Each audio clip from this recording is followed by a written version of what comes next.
Solti was exactly what we needed, reminisced Bud Herseth, the Chicago Symphony's legendary first chair trumpet, and we were exactly what he needed. Solti likened Chicago and its illustrious orchestra to a sleeping beauty when he arrived in the city to start his post as music director in the autumn of 1969. It was the name of another ballet, Stravinsky's Rite of Spring, which was to reveal just how incendiary the new relationship had become within 5 years, and in a recording that still hurls itself out of the loudspeakers half a century after it was made. Solti had been with Decca exclusively for over 20 years by the time of his Chicago appointment. The label already had a distinguished discography of rights, from recordings by Edward van Beinum, Ernest Ansermet, Erich Leinsdorf, the young Zubin Mehta, and by the conductor who had premiered the work in Paris in 1913, Pierre Monteur. Intriguingly, Solti had first attempted a Rite with the Vienna Philharmonic in September 1963,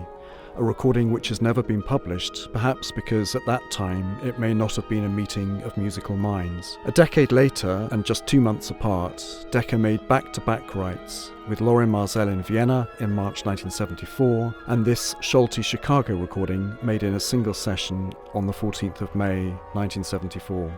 Throughout the Fritz Reiner and Jean Martinon eras, recording the Chicago Symphony had been the exclusive preserve of RCA Victor. Solti brought Decca to the Windy City and in his first season began recording with Maillard, the 5th and 6th symphonies, and some of the orchestral songs. Decca's balance engineers, Kenneth Wilkinson and Gordon Parry, did not favour recording in the orchestra's home venue, Orchestra Hall. Modifications had been made to the hall since the famous series of RCA living stereo LPs of the 1950s and early 1960s, including the installation of an air conditioning system which was found to have compromised the hall's acoustics. The search for an alternative yielded a pair of venues. The best acoustically was the Krannert Center at the University of Illinois in Urbana-Champaign, about 140 miles south of Chicago. In 1971 and 1972, the Beethoven piano concertos with Vladimir Ashkenazy were recorded there, together with some of Solti's analog Beethoven symphony cycle. But to bus an entire orchestra halfway to St. Louis was both inconvenient and expensive. Far more practical was Medinah Temple in Chicago's near North Side district, with its vast 4,000-seat auditorium built for the Shriners Masonic Society in 1912. RCA had begun to use Medinah in the late 1960s, but despite its size, Decca found it quite dry. Peter Van Been, the last surviving member of the 1974 Solti-Decca team, recalls that the seating was covered in polyurethane to generate more reflected sound. In later years, the auditorium's fire safety curtain was lowered to achieve the same effect. It certainly worked. Glamorous and powerful, wrote Gramophone's Jeremy Noble in a review of November 1974. This is obviously a version of Stravinsky's great score to be taken very seriously indeed, while the authors of the fabled Penguin Stereo Record Guide praised not only the virtuoso playing from the Chicago Orchestra, but also a recording that demonstrates with breathtaking clarity the precision of inner detail.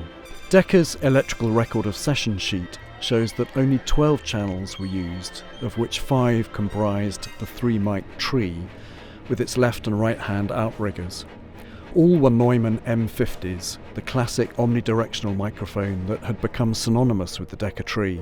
The 12 channels were grouped into 4 tracks, and mixed to stereo on session using the Storm console. The stereo mix was recorded on 2-track Studer B62 1/4-inch machines, which were the standard Decca location recorders at the time. A Studer A80 8-track machine was used as a backup for the stereo and quadraphonic tracks. Although no edited master exists, the electrical record of session reveals that these sessions were recorded quadrophonically. An additional tree and outriggers with the more directional Neumann KM84s and Omni 83s were used, and on the record sheet a small square designating quad can be seen just above the microphone types. These channels were grouped into a further 4 tracks. Unlike its competitors, Decca never released any quad LPs, but in the early to mid-1970s, numerous recordings were made in readiness should the market for quad take off. It did not. Due to technical issues and incompatible formats, it quickly crashed. The recording of the Rite of Spring was scheduled shortly after a series of concert performances of the work in Chicago, On the 18th, 19th and 26th of April 1974, where the programme included another Decca artist, Radelupu, in Mozart's A Major Concerto K488, and at Carnegie Hall in New York on the 4th of May, where it was preceded by Elgar's Enigma Variations. The Elgar was recorded in the same marathon session in May as Rite, and alongside Beethoven Symphonies 1, 2 and 4. A contemporary review of the April concerts from the Chicago Tribune under the headline "With Solti, this spring is right on," highlighted the extraordinary array of players Chicago boasted at that time. With virtuoso players at peak performance levels, Solti has attained an almost impossible combination of fury and clarity. Writing in the Chicago Sun-Times, Robert C. Marsh pondered what would happen between concert and recording session. It will become somewhat more taut and dramatic, and after hearing a couple of playbacks, Solti will secure a few even more spectacular effects in the big, flat-out ensemble passages. He was not wrong. For this all-analogue mastering from the original edited 2-track stereo master, Rainer Maillard at Emil Berliner Studios has chosen to master the LPs to play at 45 RPM.